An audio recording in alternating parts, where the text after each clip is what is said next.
How about them Irish? I can't take it anymore. I need a national championship.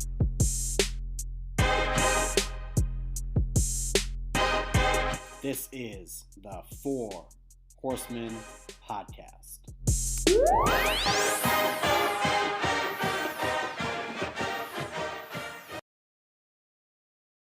Wake up the echoes, shake down the thunder. It's playoff week. The All-Indiana State Football Final is upon us. Steven, how excited are you right now? Well, as we covered last week, it really didn't feel like we would be at this point earlier on in the season, and a full week has gone by. It's made things real. Nice little Army-Navy over this past weekend, and it was a nice weekend to just do other things, not worry about football, just kind of hang out and just find some busy work to do. But now we're heading into a new week. We're heading into game week, and it's like now I can actually put all my time and focus into football. And this is so exciting, man. And the fact that the first ever college football playoff, with the expansion at home stadiums is going to be played at Notre Dame Stadium. That's it just makes it all the more special because once again we're just like first and best. Absolutely. I mean, it's all about history here. But not anymore. Not anymore, because we're going to add some history to this program, and it's about damn time. Steve, something big happened just a few hours ago. Something really, really big. What's that? Well, you see, head coach Marcus Freeman has been extended for 4 more years, giving us 6 years of Marcus Freeman on contract at Notre Dame as the head coach. No NFL, which was totally just his agent leveraging for more money. No Ohio State, because why would anyone want to go to a place where if you lose to Michigan, the fans will dox you and send bombs to your fucking house? Notre Dame. That's where he's a Notre Dame man. He's locked up forever. Hopefully. I'm really excited about it. Just his coaching job post NIU has been phenomenal. And I think that there's not a better choice right now that's available to us, Nick Saban aside, that is going to get this team to an eventual national championship. I don't know if it's this year, but it will come. It's the development, it's the relationships, it's the recruiting, and it's the coaching hires. There's so much to it, and I'm delighted right now. I saw that news and I had a big smile on my face. I know a lot of you will share that opinion, but Steve, give me your thoughts on Marcus Freeman staying with the Irish. Again, it's one of those things that it just doesn't feel real. It's too good to be true that this guy fell into our laps a couple years ago in the midst of Kelly leaving in the middle of the night. And whether or not people are still bitter about it, or if you move on, or whatever your temperament may be about the Kelly situation, the right guy was just in house, kind of next man up, and we knew that from the beginning. When we were courting a whole different bunch of coaches, like Andy Ludwig, right, from Utah, namely, and you look at, I mean, they've certainly had a ton of injuries this year, but they've fallen apart as a program. Whereas with Notre Dame, there's certainly been injuries here in South Bend, but despite the lowest of lows back in early September to just getting his team to lock in and just fight every single week, and not just fight, but destroy the competition. Having that killer instinct, it's all the things that we were yearning for a long time, and we found it with this coach. So he's got us in just a primo spot in this CFP era, in this NIL era, in the transfer portal era. He's taking advantage of every advantage that he has, and I'm thrilled to have him. Thrilled that he's going to be here for the long term until 2030. I don't know, Dylan. What do you have to add on that? Well, what I would say, Steve, is I think if all the head coaches in college football had a battle royal to the death, I think Marcus Freeman comes out on top. I think he beats up any other coach in a fight. Am I crazy there? Look at the shape he's in. Do you think anyone he's could like a take him? Greek fucking Adonis. Yeah. I know, and it's like, I get it. He doesn't have the temperament of some hotheads out there, but he is physically going to dominate any head coach, I think, who wants to fight with him. So, Jimmy Johnson, No, it's Lou Holtz definitely would have got his ass kicked in that one. But Ryan Day can get it, and I think that's someone I can't stand. So I'm really glad Ohio State is stuck with him and not our boy. I'm stoked. I'm really stoked about it. I think he's a great head coach. He did what he needed to do to meet the goals and expectations this season.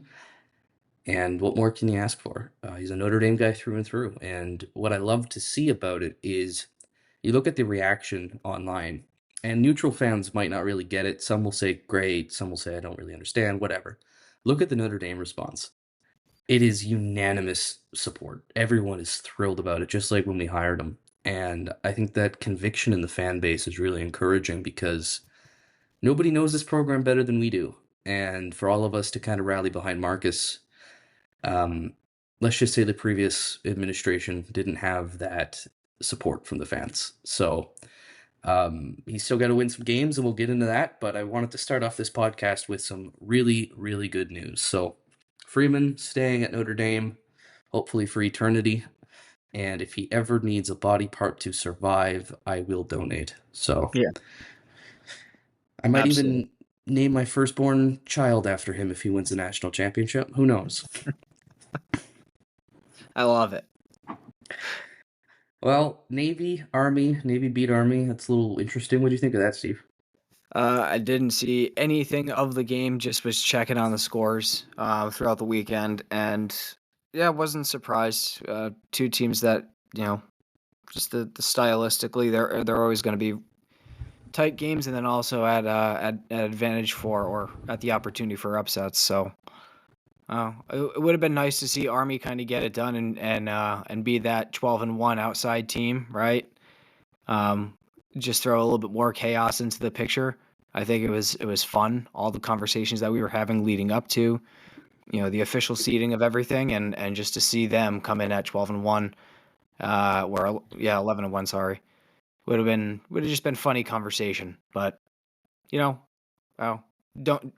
It's a great tradition. I just unfortunately didn't catch it.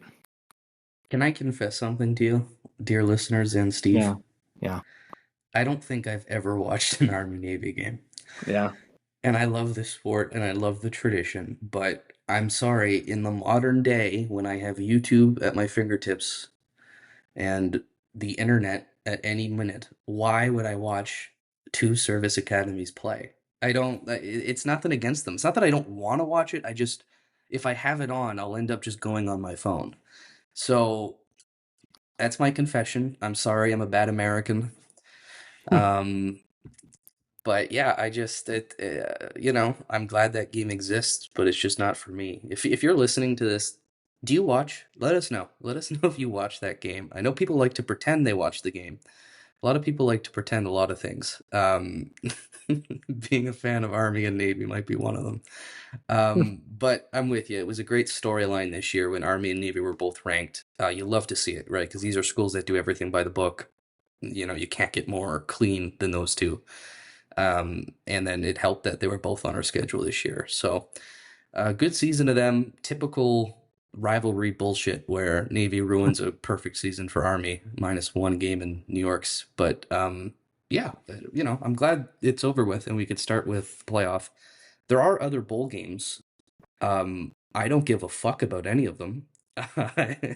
Do you, Steve? Is there a single bowl game out there that isn't associated with the college football playoff that is intriguing? Yeah, no, I mean, There's some yeah. interesting matchups, but like, am I going to go to my way to watch Texas A&M USC?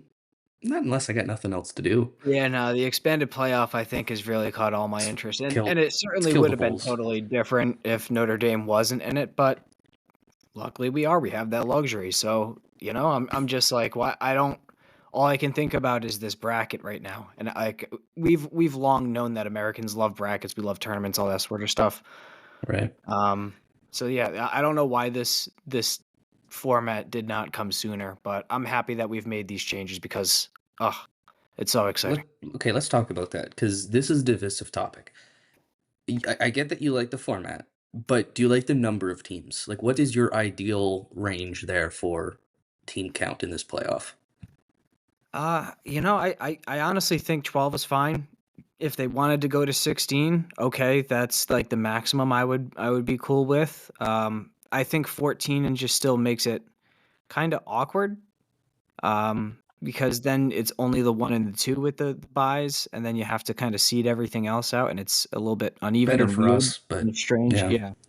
Um, so yeah, either you do 16 and then everyone plays everyone. You got the 1 verse 16, 15 verse 2, so on and so forth. And then everyone's playing, or you stay at this 12, right? Because I don't think you shrink it by any means. That's definitely not the right move. And then to expand it, it can't be 14. It's just too weird of a number. So we'll strap in in, regards Bucko. to the yeah no in 14's the plan. well, I think that's foolish and stupid. But I mean, in Yeah, regards to the top 4 seeds and like who gets the bye, I think we could probably discuss kind of working around that. But I think the 12 sure. team is definitely where it should be capped at.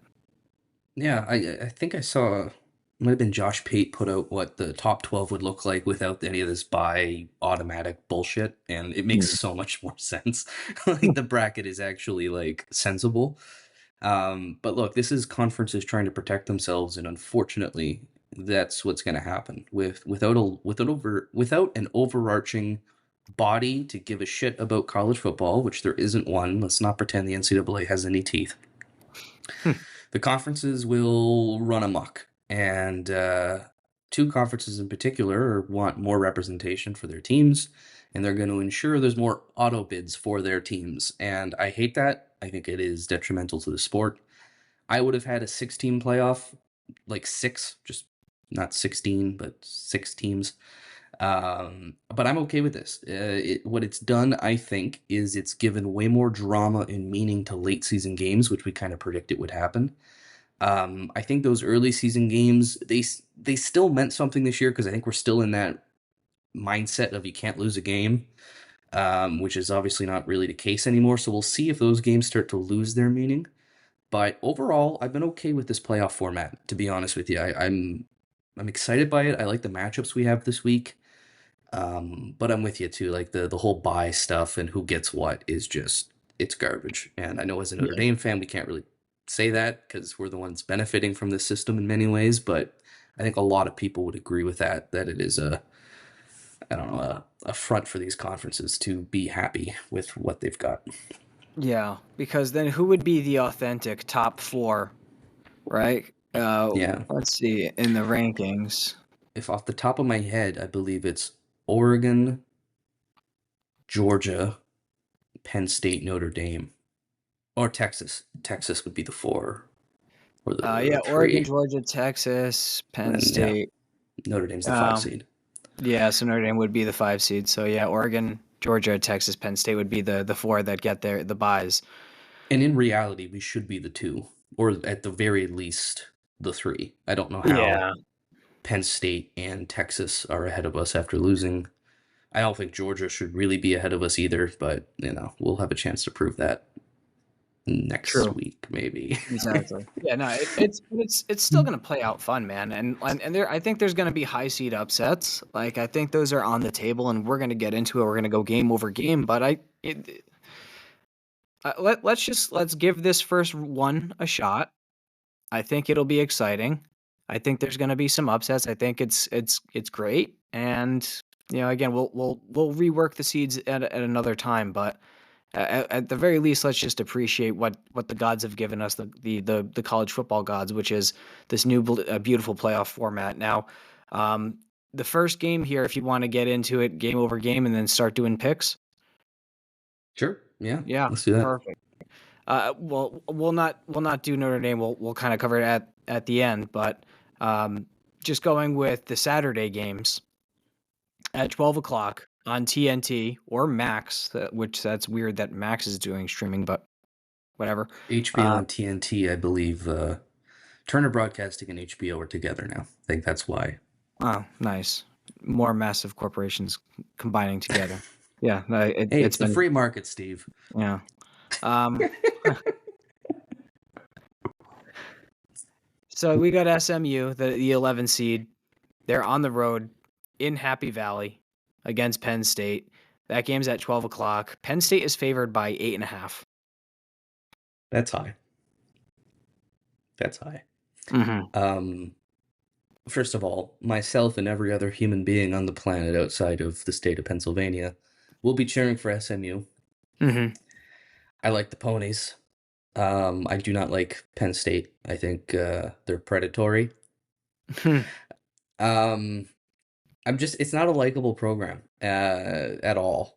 And there was something on Twitter the other day, and it was, when you see Penn State, who's the first person you think of? And of course, all the answers are Jerry Sandusky. And the Penn State people in response are like, that's kind of sad that that's the first thing you guys think of. But then I think about it on my own. And that is the first person I think of, because Penn State, although they're, probably the first team out of the blue blood conversation, what is Penn State really known for? Like, do you have memories of Penn State in any, like, okay, let's take Michigan. We hate them, right? If they had a Sandusky, we would, like, that would be a part of it. But you still know Michigan for having the most wins all time. You still know Michigan for that ugly helmet and that stupid stadium that is large. Like, there's other things about them that you can think of. Mm-hmm. And I could do that for all the blue. But when it gets to Penn State, I'm thinking, like, Joe Paterno, but that links into the other guy. So what are your thoughts on it, Steve, without getting this podcast canceled? I don't like when people abuse power. It really drives me fucking crazy. So because of that, I fucking hate Penn State. And I am also picking the ponies. So SMU is going to win in this game. They're going to win outright. So take a money line, in my opinion. I don't know.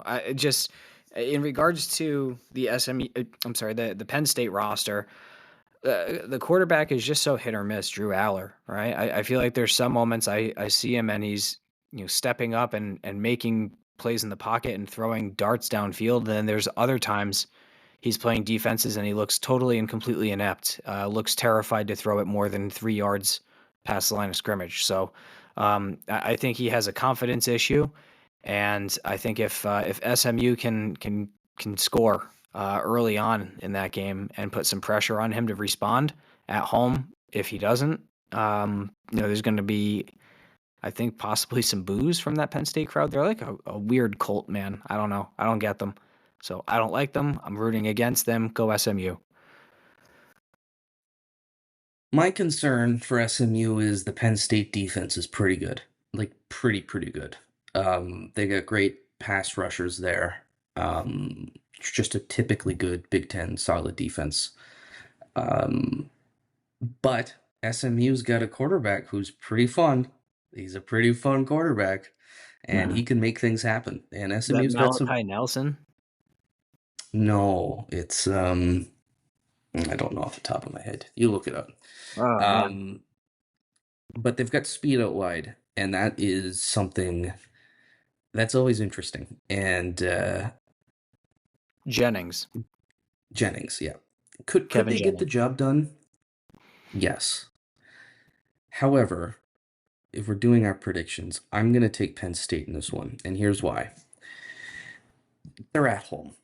It's going to be a home playoff game whiteout. It's going to be a disgusting atmosphere for anyone to go in and play. And although they lose a lot of their whiteout games anyway, especially to Ohio State, I don't know if SMU has ever played in an environment like this since, the death penalty in the 80s. Yeah. This is going to be, this isn't ACC football, and I love the ACC, but the SMU didn't play a great schedule this year. They didn't get any tough environments, and when they did play Clemson, it was at a neutral site. I think going into Happy Valley might just be a little too much for this team to handle. Don't get me wrong, I'm rooting for them. I really want SMU to win. I want to be wrong on this. But I gotta go with the Nittany Lions. Them and Boise next week would be a pretty interesting matchup, too. And how about the line 8.5? Are you taking them to cover, or are you taking SMU? I'm taking SMU to cover 8.5. That's a fat line for me. Perfect. So a closer game than expected. Perfect. Yeah. Next up, at the 4 o'clock game, also on TNT and Max, That is the 12 seed Clemson at the 5 seed in DKR down in Austin, Texas, the Texas Longhorns. The Longhorns are favored by 11.5 points in this game. So this is a weird one because what is Clemson? Clemson has 3 losses this year, Steve. Mm-hmm. They lost to Louisville, who we beat. Mm-hmm. They lost Good team. to the good team. They lost to South Carolina. Really good Very team. It good was a team. close game. There's no shame in losing to South Carolina. And then they got in the first game of the year whacked. They got Joe Pesci in the Goodfellas. They got put out of business by Georgia. And that is a common opponent that Texas has. Now, it's not transitive property, as you know, styles make fights. Clemson has a good defense. That's just what they are. It's what they've always been in recent times. Is it as good as years past? No, but it's a good defense. Cade Klubnik's got talent, and they have some offensive ability. But Texas is, in my opinion, the only team that could rival Notre Dame for best defense in the country this year. Them, Notre Dame, Ohio State, I think, are the top 3. They've got a nasty defense, and they've got a really good offense. They got a quarterback who can sling it. They've got playmakers all over the field. I like Texas in this one. It's at home. Clemson's solid, but I just don't see how they win this game when they're so outmatched. Uh-oh. Not so Uh-oh. fast, my friend. I'll tell you what, this is going to be a homecoming for Cade Klubnik, who went to high school in Austin. In fact, played with Jaden Greathouse. That's right. What was the name of the high school they went to? I do. Yeah, I know. It's right on the tip of my tongue too. Give I me a know it's second. driving You me talk, I'll insane. figure it out. Yeah, no big deal. So, but yeah, he's coming back to Austin for the first time in his playing career, and Clemson, they were better than the team that they were on paper. They Westlake, just Texas, by the way. Westlake, okay, yeah, Austin. and they I think that they can live up to it. Their defense is still really really good, and Cade Klubnik is not the same Cade Klubnik from the Georgia game. He certainly advanced. Now I think he still certainly has a lot of flaws. I also just think that Texas has also played a relatively weaker schedule, Yeah, and that's fair. they've been largely untested outside of the 2 games against Georgia, and we saw that they came up short. So I think Texas is still really good, and there's honestly a pretty decent chance that they win this game, more likely than not. Just something about Clemson is giving me that vibe, giving me the kind of the sense of the insanity of playoffs, that we're going to see 2 big upsets to start everything: the 11 seed and the 12 seed winning. Well, it's to your point about this season being 2007 level chaos, right? So could it? Yeah, I mean that would be awesome if it happened. Like what a story! Clemson with 3 losses, who barely deserves to be here, somehow wins the ACC, and then somehow beats Texas. So what's the line on that? Oh yeah, that is Texas minus 11.5.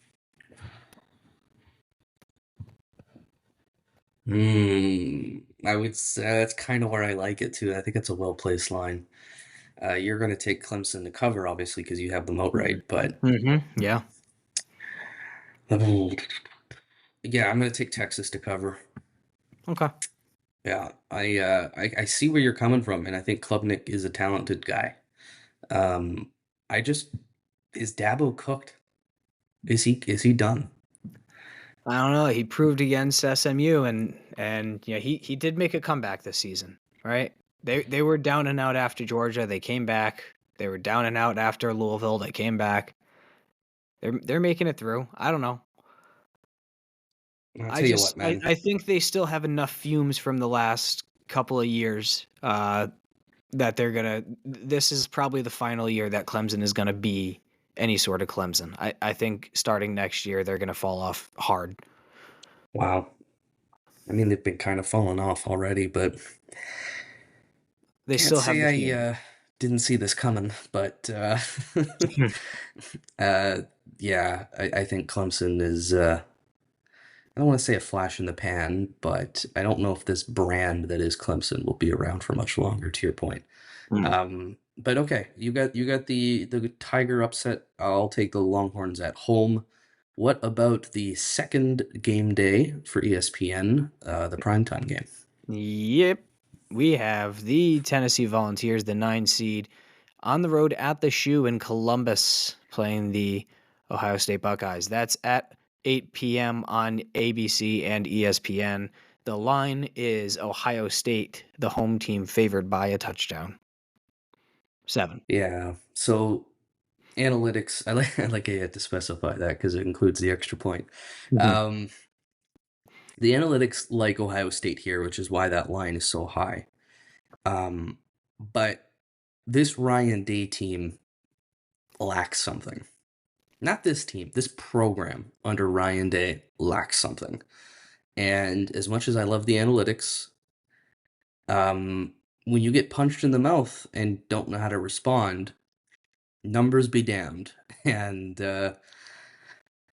this is going to be a good one, Steve. It's going to be a really, really, really good one. It's probably the one I'm looking forward to the most. Not only is it a helmet game, but you have a very potent offense in Tennessee coming to town. You have a very good coach in Jason Hupel or Heupel or however you want to pronounce it. You also have the psychology of Ohio State losing to Michigan 2 weeks ago and then bouncing back to play a playoff game. Like, how do they recover from that? Has he lost the locker room? What are the fans going to be like if Ohio State goes 3-out on their first drive? Is the trash coming onto the field? I don't know. Someone might actually kill Ryan Day. Like it's possible. So many intriguing parts to this game. I've gone back and forth on this, and I'm gonna take the Buckeyes. And I know I just gave a whole speech about they got no guts kind of thing, but Ryan Day's job and life might be on the line to this game. I was gonna say tonight, but that's a little premature. And I'm just not. I can't see them. God, it would be so funny, Steve. It'd be so funny if they lose this game. It would be But they're objectively hilarious. Yeah. but they're at home. I think they're gonna have the bounce back. They're the more talented team on paper. I think they're one of 3 or 4 of the most talented teams in the country. Will Howard can get the job done. Their defense is smothering. I think they'll get the job done. I think they'll win, but it's gonna be a tight game. And God, would it be funny if they lose?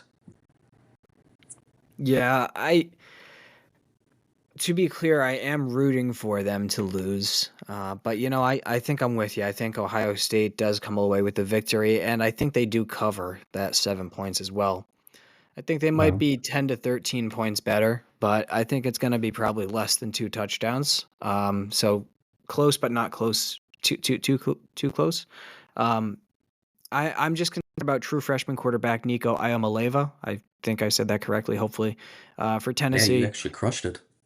Wow, I'm the best. I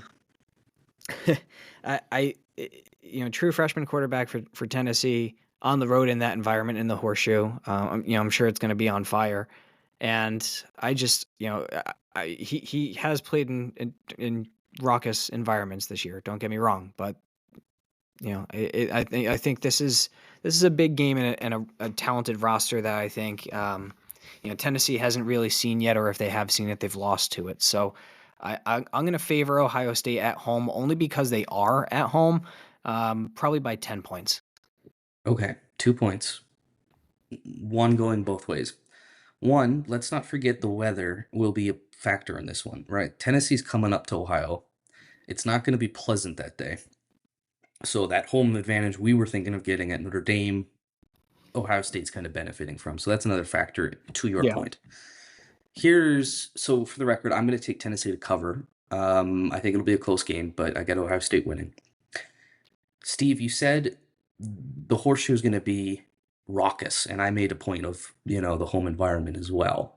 Mhm. Does your opinion change if half of that stadium is orange? Because according to Twitter, Tennessee might make up more than half the fans at that game. And I don't know if that's true. That's Tennessee fans being ridiculous, but man, if they take over that stadium, what does that factor into things for you?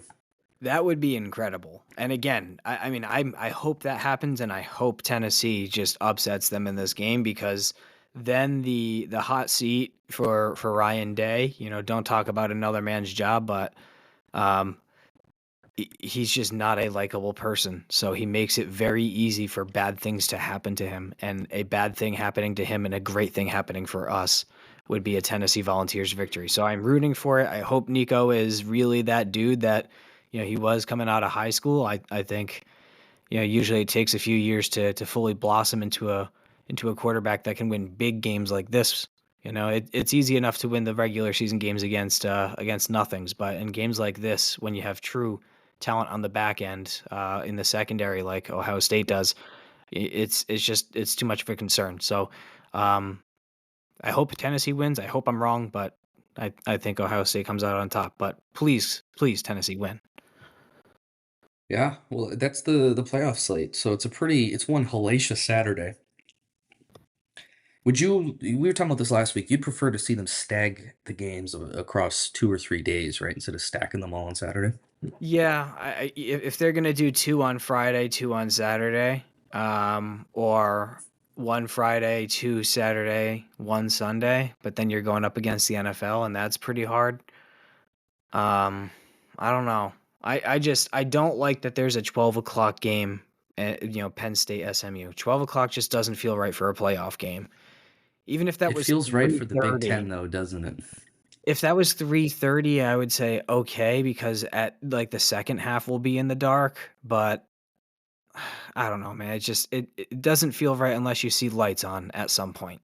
You play playoffs, you play big games under the lights. That's just the rules of football. Hey, I'm with you, but the Big Ten is a junior varsity conference, as we've established. True. What's funny, it's not even on Fox. They're not even making that game be noon. It's an ESPN TNT choice. Yep. That's interesting. It's also interesting that they kicked 2 games out to TNT. Mhm. I bet they got paid a nice fee for that. Yeah, so we talked about our predictions. Let's talk about what we want. We don't talk about what we want enough, I think. I want SMU, I want Tennessee, and I want Clemson. Yep, I agree. I think we would beat all of those teams by a lot of points. Tennessee might be interesting, though. Yeah.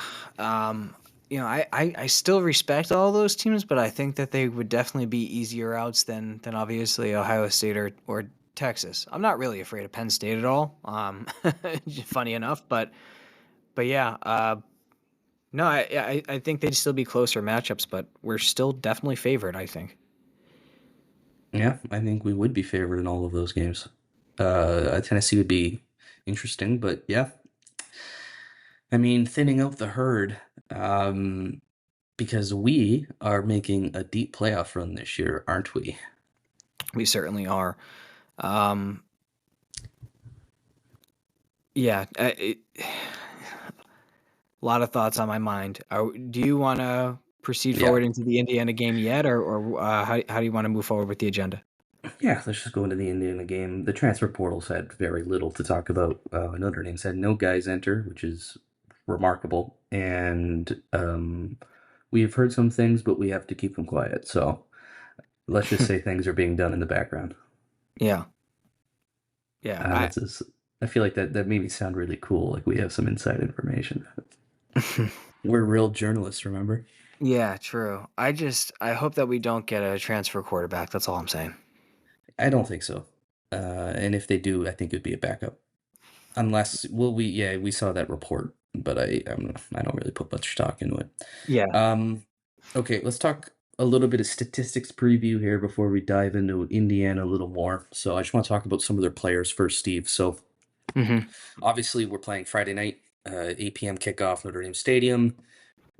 The Battle of Indiana, the battle for Little Sebastian. Curtis Rourke, quarterback, good Canadian boy. His brother's Nathan Rourke from the CFL.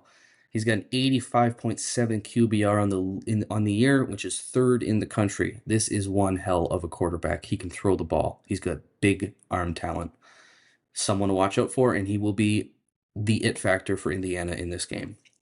Running back, they tend to use a 1-2 punch. Ellison and Lawton get fairly equal reps. Their yards per carry don't differ too much. Very solid backs. Receiving wise, they do a lot of it by committee, but the one guy that sticks out is Surratt, wide receiver. He's got 890 yards on the year and 8 touchdowns. But the thing with Indiana, and this is a testament to Curtis Rourke, they've got 5 different receivers with 3 touchdowns this year. That's they're spreading that ball out, right? So you're gonna have to be a little careful with that. Definitely a big part of this game is going to be their passing attack. Kicker is 9 for 10 on the year. God, I wish I knew what that was like. Defensively, 2 key players to look out for. Kamara, defensive lineman's got 10 sacks on the year, which is pretty outstanding for an Indiana lineman to have that many sacks. And then the DB in the backfield, they got Farrell, who's got 4 INTs on the year. So they got ball makers. They can make plays happen. Let's just talk a little team offense, team defense, Steve, briefly here. Indiana, very impressive, but you got to keep in mind they didn't really play a schedule this year.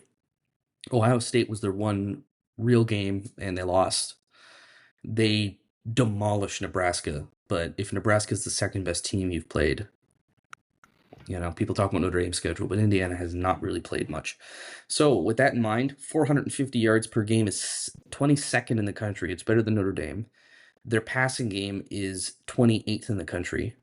Their running game, in terms of yards per game, 51st in the country. Indiana's second in points per game at over 43. Notre Dame is third at just under 40. And then here's what scares me a little. Indiana, 48.5% on third down. That is 12th best in the country. Notre Dame, 38.3%, which is 85th. When you look at the flip side of things on the defensive side of ball, Indiana is giving up 265 yards per game, which is second best in the country. Notre Dame, 11th best in the country with just a few more yards allowed. Indiana is only giving up 174 passing yards per game, which is 9th in the country. Notre Dame only 158, which is third. Here's the strength of the Indiana team, though, Steve. 70.8 rushing yards per game. That is the second best in all of college football. They are a stout run defense. That is how Indiana wins balls on defense. In terms of points per game allowed, they're just under 15, which is 6th best in the country. Notre Dame is just under 14, which is 3rd best in the country. And last but not least, third down rate, Indiana only giving up 31% of third downs, 9th best in the country. That's a nightmare matchup from my concern. But Notre Dame, 30.4%, which is 6th best in the country. So you're going to have a really good Indiana third down offense against a great Notre Dame third down defense, which is going to be an interesting matchup to see who can get off the field. And on the flip side of things, you have a really struggling Notre Dame third down offense against a really good Indiana third down defense. So something to watch out for there. As far as the advanced statistics go, ESPN's FPI has Notre Dame as a 73.7% chance to win this football game. If that sounds high, it's not high enough.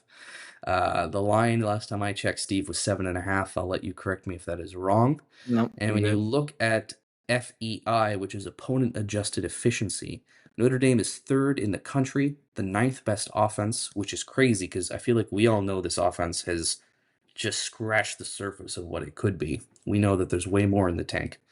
And the 2nd best defense in the country. You flip that around, Indiana 7th overall, 3rd best offense, but 19th best defense. So that's a quick statistical breakdown of those two teams. What do you think?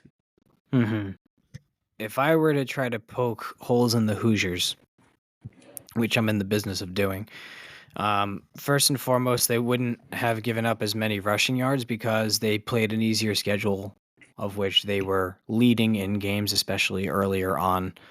Therefore, the other team has to pass to come back. So, Good point. So that's something to consider. I mean, they are still stout. Don't get me wrong. They still are stuffers.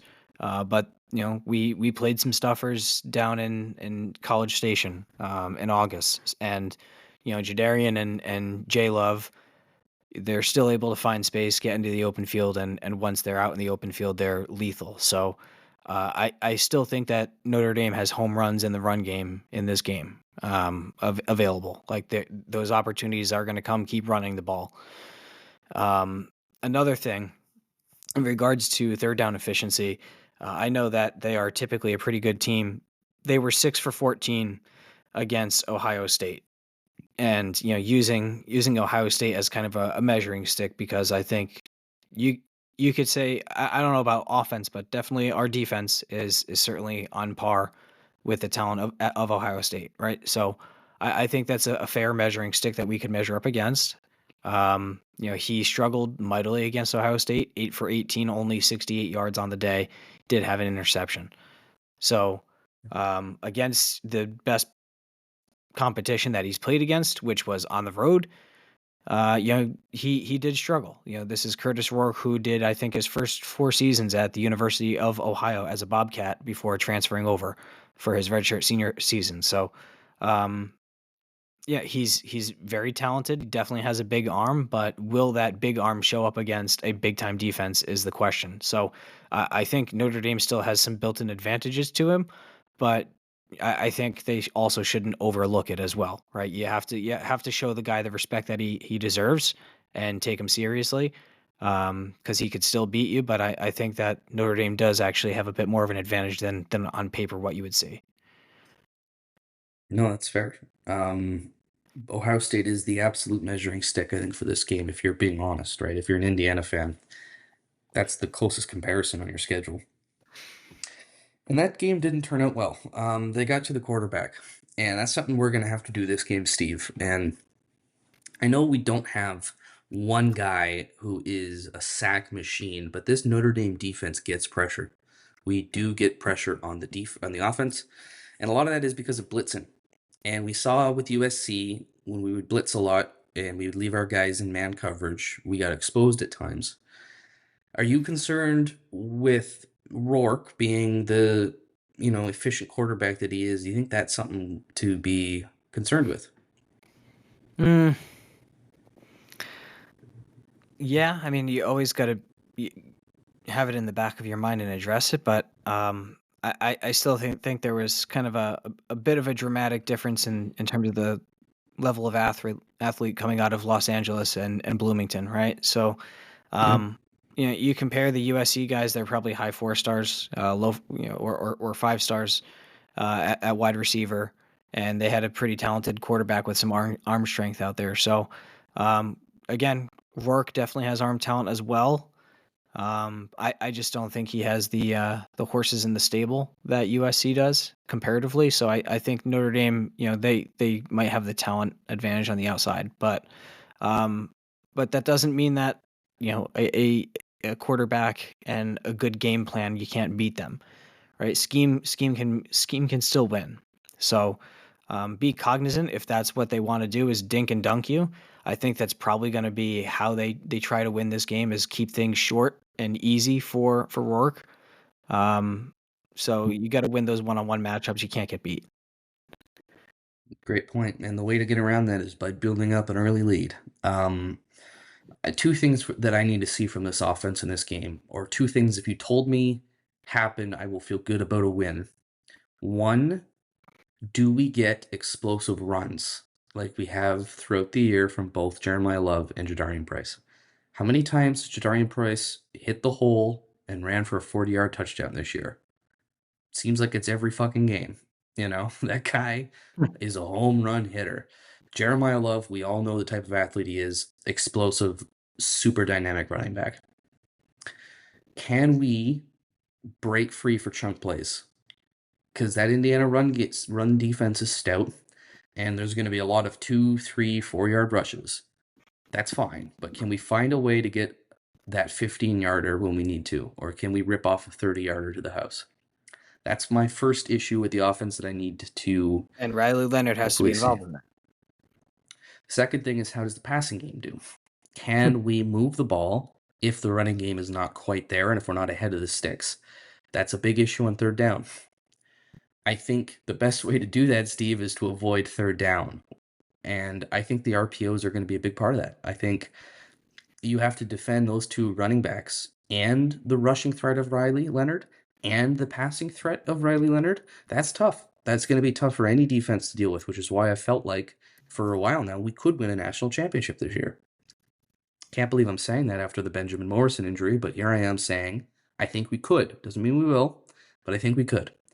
And part of that is because it's just a tough offense to stop when it's firing on all cylinders. We don't need to be firing on all cylinders, but we do need to be able to throw the ball. So that's my second. If you told me we're able to throw the ball, we are able to break off some chunk runs, I will say this game isn't really close. If those happen, I'm not saying those are happening, but if both of those go in Notre Dame's favor, I think we're going to score points, and I don't know if Indiana can keep up. That's my analysis of it. What do you think? Yeah, I think some keys to the game. Notre Dame has to avoid third and long, much to your point. I think we can get into third downs, but if it's 3rd and 3, um, do a keeper sweep with Riley Leonard, right? Like, Yeah. just depend on your 200 and some odd pound quarterback to go and get you 3 yards. And then, even if it's 4th and short, I think Marcus Freeman has shown a propensity to go for it. He's quite aggressive in his play calling. We're a great So, fourth down team. yeah, To your so point. just stay out of 3rd and long. Just keep it 3rd and 5 and in, and you probably are going to get that green light from Freeman. Yeah, of course you need those home run hitters, and everything. I think they at the beginning of the year, I think one of the lines that we had said at some point was this defense is going to be so good that basically you just got to hold any team to 21 points or less and you'll win. Right. And I think that still very much so is the case. Um, they need to be able to move the chains in the key moments, including on Riley Leonard's feet. If you have to just rely on your feet to get the job done, it's going to be 22 degrees at game time. There's going to be snow the day before in South Bend, so it's going to be cold. I don't know what the wind is going to look like, but I don't think there's going to be any sort of moisture or anything. I think it should be a dry field by that point. So avoiding turnovers is also going to be huge. You're really not going to have any excuses if you're fumbling or if you're throwing picks. It's just because you're just not coming up with the right plays in the right moment. So, will we win the turnover battle is also huge. I think in his game against Ohio State, again with that measuring stick, Rourke, I think was 3.5 or 3.8 yards per attempt when it came to throwing the ball. So again, I think against better competition, against elite competition with the corners that we have, we can try to, bunch up on these cornerbacks, play, crash down on them, and try to make Rourke survive the pass rush long enough because they're going to try to dink and dunk if not. And I don't know. Does Rourke trust himself going up over the top with Xavier Watts in the back? Kind of playing center field. And I don't know. So Yeah. those are some matchups that I'm seeing. Well, that's why you need to build a lead so you can play that way, Yeah. right? You can blitz and hope to hit them, and if not, and they break one loose, well, it's not too bad if you're up by 14, right? Mhm. So that's the way we want to play. That's the way Golden wants to play. That's a big one. And Indiana's offensive line, I think, was nominated for the Joe Moore Award as well. So they got good players there. This will come down to physicality. The good thing is our offensive line pass protection is improved, but it's not its strength. What it's good at is running the ball. And they are physical and they are playing physical. And I feel really good about winning that battle at the line of scrimmage offensively. Which is weird to say because we were talking about how great the Indiana run defense is. So that's a big one. On the flip side of things, can we win that battle on the defensive side? There has been a tendency, and more so early in the year, to give up a lot of rushing yards. So I'd be a little concerned that that's a soft spot. But it's gotten a lot better in recent weeks, especially in the second half of the season. So if Riley Mills and Howard Cross do their thing in the middle, I like the way Notre Dame matches up. And I'm not going to pretend Indiana's an easy game because I don't think they are. I think they're a really good team. I'm a big fan of Curtis Rourke. I love Coach Signetti. I know P-Wagon hates him and thinks he's overrated, but I think if Marcus Freeman were to die in a plane crash, that is who I would want to replace him. So they got a good coach, they got a good quarterback, and those are two things that, if I ever put money on a game, I like to look at is who's got the quarterback advantage, who's got the better head coach. I'm not sure Signetti's the better head coach, but he's great, and I know Curtis Rourke is really good too. So it's going to be an interesting one, Steve, to say the least. and one we have to win. Let's be honest. If you get into the playoff and lose to Indiana at home, I don't know if that's a successful season.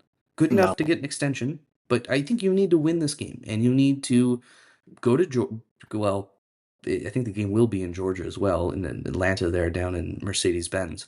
But you're going to have to No, beat the Bulldogs. Mercedes is down in Louisiana, New Oh, that's Orleans. right. The Sugar Bowl's in New Yeah. Orleans. Correct. So I think you got to win this game and go give Georgia a fight in New Orleans. I don't think we have to win that game by any means to have a successful season, but I think we can. And I think that's what's so intriguing is if you can beat Indiana, and I know the team's not looking past them, but for the purpose of this discussion, we can. After that Georgia game, that might be the toughest game of the playoff because you're looking at the winner, theoretically, of Boise and either Penn State or SMU. I like us by double digits against all those teams. And then you'd be looking at a national championship on the other side where the only team I'd be really worried about is kind of Oregon. And they're vulnerable. Texas, solid, but I think we match up fairly decent against them. And then Ohio State, which is just torture for Notre Dame fans to think about. But, not getting ahead of myself, but that Georgia game would be huge. So we got to get business, got to take care of business, and potentially go on a little run here. I think it's possible. I agree with you. I agree with you with all the matchups too with throughout the playoffs. And the fact that these are winnable, they're not guarantees by any chance. And it's been a very good season to get here. Great, I think, would be winning this game, with really no expectation of beating Georgia, right? So, expectation to compete, but not expectation to beat Georgia. Yeah, no, you have to win this game because it's so important for Notre Dame to be able to pitch to recruits. Hey, we've won playoff games. Like we're advancing. We're getting there. This is our third appearance, right? Like they have to be able to make these pitches to recruits to show that we belong, because it feels like that's why we're missing out on some of these top guys. Is that I feel like these 5-star plus guys who originally are infatuated with Notre Dame and commit, and then they end up decommitting, is because I think they just see that for one reason or another, Notre Dame is just not at the highest level. At least that's their perception of it. But we know that we belong, right? We know that we can pretty much compete with any team in the country, even Oregon, right? I just, it would be nice to be able to say that we won one. So vitally important to take care of business this week. I think Marcus Freeman is certainly the guy to do it. I think the roster is good enough. I think we match up well, all to the points that we've been talking about. And I think going beyond, there's certainly a possibility for a run here. And if you make a deep enough run, it's going to pay absolute dividends in roster growth, in talent acquisition, with everything. So massive implications for the Irish this postseason. Well, Steve, we've seen the recruiting classes mapped out on graphs. And what's the one recruiting class Kelly's had that is better than anything Freeman's had? 2013, the year after Exactly. the national championship. Exactly. They signed like 3 5-stars after making the national championship game. Mm-hmm. Notre Dame is the type of program that I think kids want to go to. They just need a really good reason to. And developing players at that level and competing for national championships is what it takes. Michigan won the Big Ten 3 years in a row, asterisks included. They technically may have won a national championship allegedly, asterisk included. And their recruiting kind of didn't really change much. Now, their NIL team got on late in this last cycle, and they've added some big guys, credit to them. But people weren't breaking down the door to go to Michigan without money being absurd. That's a program that didn't capitalize on it. And I think if you put Notre Dame in that same spot, you would see a total change in how recruiting happens in college football. You would see Notre Dame be a leader across the board for anyone they want. We got to get to that point. We're not there yet. We got to win a national championship to get there. But is this the year? Some models are saying so. I don't know. It's hard for a Notre Dame fan to Scary believe. amount of models are saying so. It is weird. It's concerning. I'll say this. I've picked against Notre Dame on this show once in my life, and it was the Alabama college football playoff game. It's the only game where I knew we weren't going to win. There, don't cut yourself, Steve. We're watching. Sorry, I'm looking at the national championship picture right now. There is not a single team where I know we're going to lose. Not this year. Not last year either. It's been a couple years since we've had that, but Mhm. of course the years were there, those years. But I think this team, it's partly this team, it's partly just a little more parity in college football. This team can go far. They can go all the way. We have to have hope, but we got to overcome that PTSD as being a Notre Dame fan, where we've seen this story over and over again. It's either a humiliating blowout or it's a humiliating last second loss. We need to change that, and I think Marcus Freeman's the guy to do it. And with that, I think we should get into our score predictions. All right. What do you have, Dylan? Well, Steve, you said something very interesting earlier. You said, I feel like as long as this defense doesn't give up more than 21 points, we will win every game this year. I have this game Notre Dame 31, Indiana 20. I like that score. I'm pretty close to you. I have 28-17. Just Wow. God knows that we can't actually kick a field goal, or else I would have taken 27. Sure. Yeah, My but my field that's goal is under the assumption we're kicking from the 4-yard line. So, okay. Yeah, so that's I was yeah 31 8 17 was my initial thing, but I wasn't confident on the field goal. So, well, but it's an 11-point for both of us, I think. yeah, so we both took them to cover, and I think those are two good scores. Yeah, now really quick before we close out, Dylan, with this playoff game in which both of us are projecting an Irish win, do you think that we're going to be wearing any sort of modified or different jerseys than the traditional blues? I'm going to put those odds, my Dylan thermometer, the thermometer, thermometer. Sure. It's late, guys. Give me a break. I'm gonna put it at 50-50. I'm not. It's enough where I don't know. I think Notre Dame's being a little coy with it. I think their graphic with the black and green was interesting. I think the fact that they're not publishing anything yet about jerseys where Indiana and Ohio State already have, if not more, I find that interesting. Freeman's also shown an openness to do different uniform stuff, and the recruits and the players on the team, as we all know, love the green. It's every recruitment photo shoot they're in green, man. They did the recruitment video for National Signing Day where I think they had to make some kids wear white and blue because the vast majority of the class was in green.